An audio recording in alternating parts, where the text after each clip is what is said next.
इनके यहाँ पर एक संतान हुई। ब्राह्मणों ने कहा ये कुल कलंकी होगा, ये जो बालक है कुल कलंकी होगा, कुल को नष्ट करने वाला होगा, तुम एक काम करो इसको यमुना जी में बहा। सूरसेन जी महाराज ने क्या किया, उस समय लिया और उनको यमुना जी में बहा दिया। आज जैसे ही अग्रसेन जी ने यमुना जी में बहाया उस बालक को, वहां पर कहते हैं वसुदेव जी के पिताजी सूरसेन जी महाराज तपस्या कर रहे थे। उसी समय देखा जब सूरसेन जी तपस्या कर रहे थे, लोगों ने पूछा क्या है क्या है। अब वो कांसे का कटोरा था, सो कांस कांस कैंस कांस कहना चाह रहे थे। कहते हैं बोले कांस कांस कांस, सो अपभ्रंश होते होते उसका नाम ही पड़ गया कंस। मुझे लगता है इसका नाम ही कंस होगा। आज कहते हैं जैसे ही देखा उस बालक को, सूरसेन जी महाराज उस बालक को लेकर के चले गए। उस बालक का पालन पोषण किया और जब उस बालक का पालन पोषण किया, बड़ा हुआ, तो एक दिन की बात नारद जी महाराज ने आकर के बताया। बोले कंस तुम कोई साधारण बालक नहीं हो, तुम तो मथुरा के राजा हो। ये सब ब्राह्मणों की करतूत है। कंस को जैसे ही पता चला, अर्धरात्रि को चल दिया कैलाश पर्वत पर, और जैसे ही कैलाश पर्वत पर गया, भोलेनाथ की आराधना करी। बोले बाबा ने कहा बेटा मांग लो वरदान, बाबा मैं अमर हो जाऊं। भोलेनाथ ने कहा नहीं, अमर तो कोई नहीं हो सकता, आया है सो जाएगा राजा रंग फकीर, कोई सिंहासन चढ़ चला कोई बंधा जंजीर, जो आया है उसका जाना तो निश्चित है। जैसे ही कहा बोल तो बाबा क्या करूं मैं, तब कहा कि इधर उधर देखा एक धनुष रखा हुआ था, उस धनुष को भोलेनाथ ने उठा करके दे दिया। बोले बेटा इस धनुष को ले जाओ, इस धनुष को नारायण के सिवा कोई तोड़ नहीं सकता, और जो तोड़ देगा वो तुझे छोड़ नहीं सकता। जैसे ही कहा आए लेकर के मथुरा पर चढ़ाई कर दी, अपने माताजी पिताजी को बंदी बना दिया। अब तो कहते हैं जब माता पिता को बंदी बना दिया, लेकिन कहते हैं कोई व्यक्ति कितना भी निर्दयी क्यों ना हो, एक ना एक दिन उसके मन में दया आ ही जाती है। इनकी एक चचेरी बहन है जिनका नाम है देवकी। इन्होंने अपनी बहन के लिए विवाह करने की सोची। उसी समय कहते हैं इन्होंने वसुदेव जी के लिए पत्र लिखा। बोले आप एक काम करो, आप मेरी बहन के साथ में विवाह करो, आओ और आकर के मेरी बहन के साथ में विवाह करो। वसुदेव जी महाराज बारात लेकर के आए। वसुदेव और देवकी का विवाह हुआ। वसुदेव और देवकी का जैसे विवाह हुआ, इनको छोड़ने के लिए गांव से बाहर जा रहा था कंस, और जब इनको छोड़ने के लिए गांव से बाहर जा रहा था तो उस समय की बात है, जैसे ही गांव से बाहर निकला तो आकाशवाणी हुई, अस्यास्त्वमाष्टमो गर्भो हंतायाम बहसे बुधा। अरे मूर्ख कंस, जिस बहन देवकी को तू लेकर के जा रहा है, इसका अष्टम बालक तेरा काल होगा, काल होगा, काल होगा। जो कहा तेरा बालक काल होगा, तुरंत रथ से नीचे उतरा। रथ से नीचे उतर करके देवकी के केशों को पकड़ा, म्यार से तलवार को निकाला, गर्दन पे लगा दिया। वसुदेव जी बोले क्या कर रहे हो, ये नारी का अपमान करोगे, तुम्हारा कभी पार नहीं हो सकता, नारी का अपमान मत करो। कंस ने कहा तुमने सुना नहीं अभी आकाशवाणी ने क्या कहा? बोले उसने कहा है कि देवकी का अष्टम बालक मेरा काल होगा। वसुदेव जी ने कहा तो तुम देवकी को मार दोगे तो क्या काल पैदा नहीं होगा? अगर देवकी के रक्त से ही तुम्हारी मृत्यु लिखी है तो देवकी को रक्त की एक एक बूंद में से अभी हजारों काल पैदा हो जाएंगे और तुझे यहीं पर मसल करके रख देंगे। कंस ने कहा तो क्या करूं? बोले से प्राण दान दे दो, हमारे जो बालक होंगे हम तुमको ला करके दे देंगे। कहा ठीक। वसुदेव और देवकी को लेकर के आए, इनको बंदी गृह में डाल दिया। इनके यहाँ पर प्रथम बालक हुआ जिनका नाम हुआ कीर्तिमान। कीर्तिमंतम प्रथमजम कंसायानक दुंदुभे अर्पयामास कृक्षेण शोणितादति विहुवला। कीर्तिमान नाम के जो बालक हुए उनको लेकर के गए कंस के पास में। कंस ने सोचा ये छोटा सा बालक ये मेरा क्या बिगाड़ेगा, वैसे भी मुझे कष्ट तो 8वें से है, डर तो 8वें से, छोटा सा ये मेरा क्या बिगाड़ेगा। जैसे ही कहा उसको प्राण दान दे दिया। देवताओं ने सोचा कि अगर कहीं कंस ऐसे ही करता रहा तो इसके पाप का घड़ा कैसे भरेगा। देवताओं ने नारद जी को भेजा, जाओ कंस की बुद्धि पलट के आओ। नारद बाबा आए।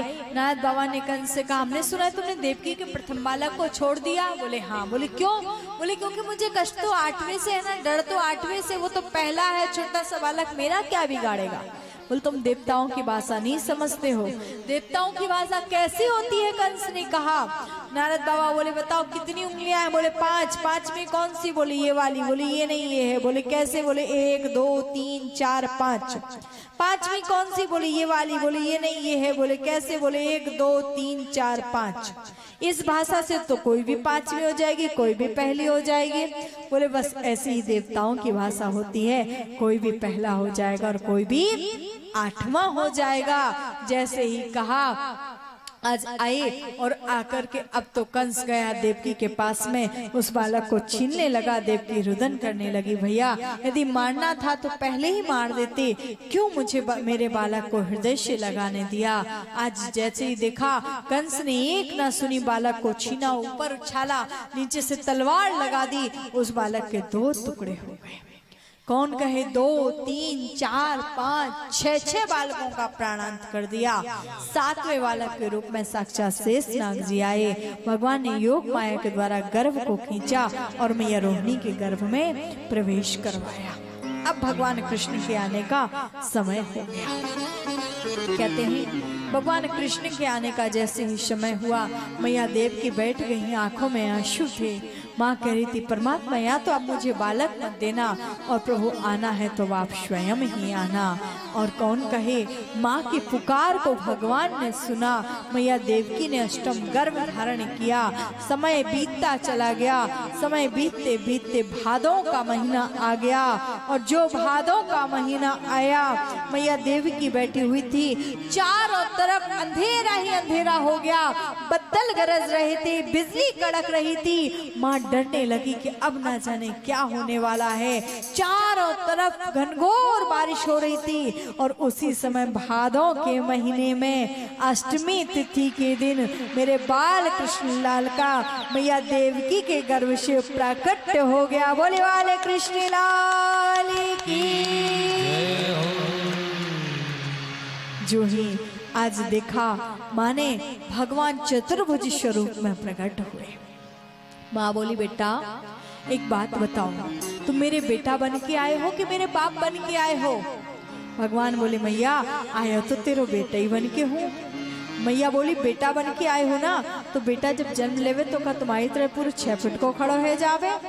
मैया तो कहा करूं? बोले थोड़े से छोटे हो जाओ ना। भगवान थोड़े से छोटे हो गए। मैया अब ठीक हो? बोले एक बात बताओ, लाला जब जन्म लेवे तो का तुम्हारी तरह चप्पड़ चप्पड़ कर वो चालू कर देवे? बोल तो मैया कहा करूं? बोले एक काम करो ना, थोड़ा सा रो लो ना।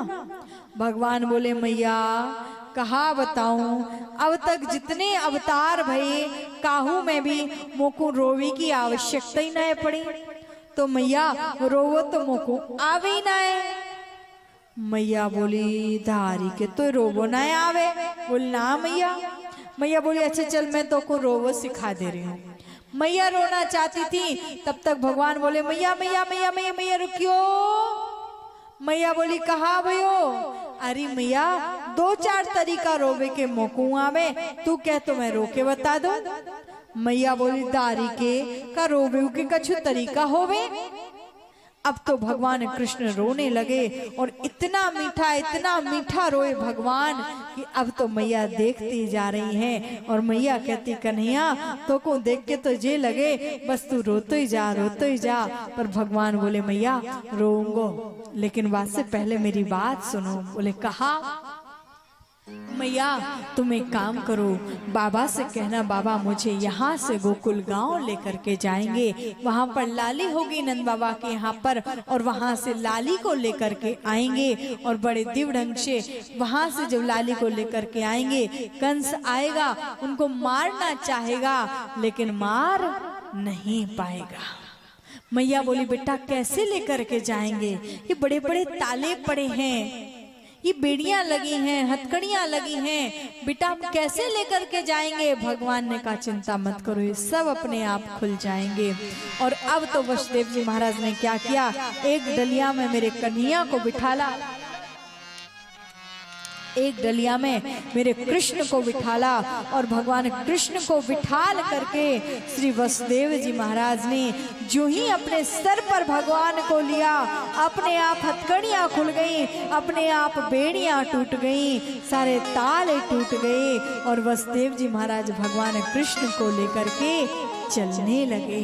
जो चल रही थी यमुना जी के बीच में से निकल रहे थे, इनको